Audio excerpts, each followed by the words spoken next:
সবাইকে পবিত্র রমজান মাসের শুভেচ্ছা ও অনেক অনেক অভিনন্দন।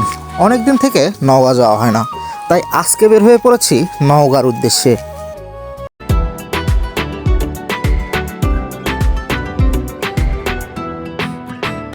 পবিত্র এই মাসে নওগাঁর কি অবস্থা, নওগাঁ শহরের যানজট কেমন এবং বাজারের অবস্থা কি, চলুন একটু ঘুরে আসি, আপনাদের দেখিয়ে নিয়ে আসি নওগাঁর শহরের আর বাজারের কি অবস্থা।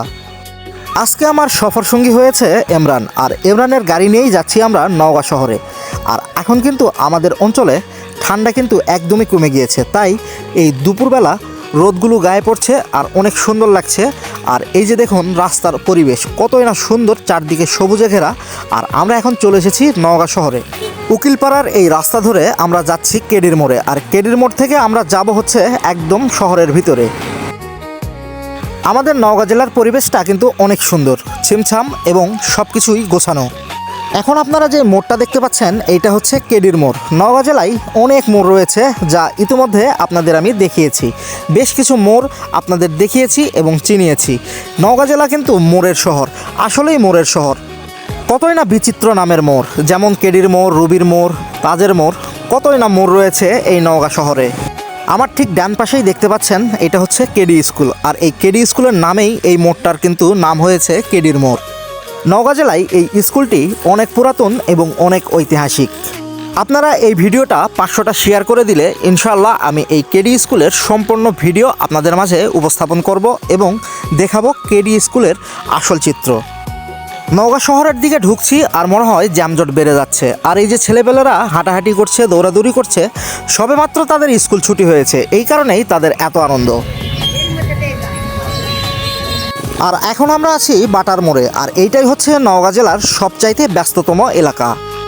নওগাঁ শহরের এই রাস্তার পাশ দিয়ে বেশ কিছু শোরুম, জুতার দোকান, সেই সাথে খাবারের দোকান চোখে পড়বে, সেই সাথে রয়েছে ইলেকট্রনিক্স পণ্য।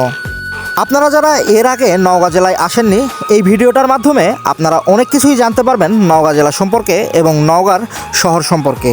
ঈদকে সামনে রেখে নওগাঁ জেলায় মনে হয় একটু ব্যস্ততা বেশি শুরু হয়ে গিয়েছে, আর তার মধ্যে রমজান মাস। আর রমজান মাসে তেমন কিন্তু খুব একটা খাবারের দোকান চোখে পড়ছে না, কিন্তু সবাই কিন্তু ইফতার সামগ্রী কিনছে খুব উৎসাহ নিয়ে। আর এখন আমরা কিন্তু আছি সোনারপট্টির রোডে, চারদিকে সব কিছু সোনার দোকান। আর এখন আমরা কোথায় যাচ্ছি জানেন? এখন আমরা যাচ্ছি দই কিনতে। নওগাঁতে বেশ কিছুক্ষণ ঘোরাফেরা করতে করতে একদমই বিকাল হয়ে গিয়েছিল, তাই আমরা চিন্তা করলাম একটু যাই হচ্ছে দই কেনার জন্য। ঘোল দই কিন্তু অনেক মজা।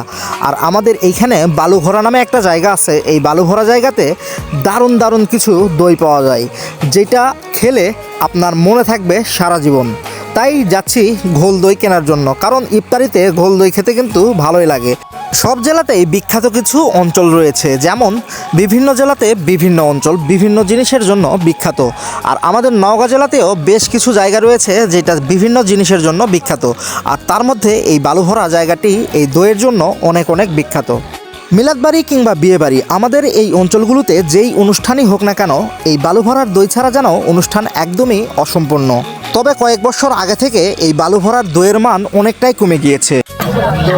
চিন্তা করে দেখেন, কতগুলো দই সব বিক্রি হয়ে গেছে, আরাম টাকা দিয়ে গেছে। তাহলে কি পরিমাণে মানে মানুষজন এখানকার দই আসলে খায়।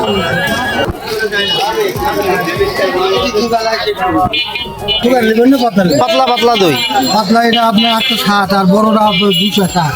260 ভালো করে দাম কোন? এটার দাম অত লয় তো 250 ভাই, যেটা বেশি সেটা নেবেন। আর ছোটটা নিলে একদম 150। আর এগুলো কি শুকনা? এই যে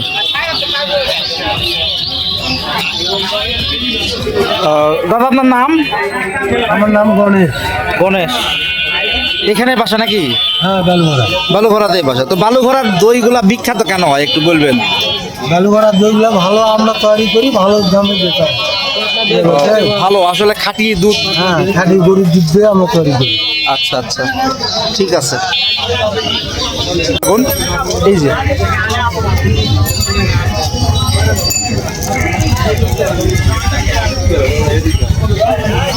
একটা দই বানাইতে কেমন খরচ হয় আপনাদের?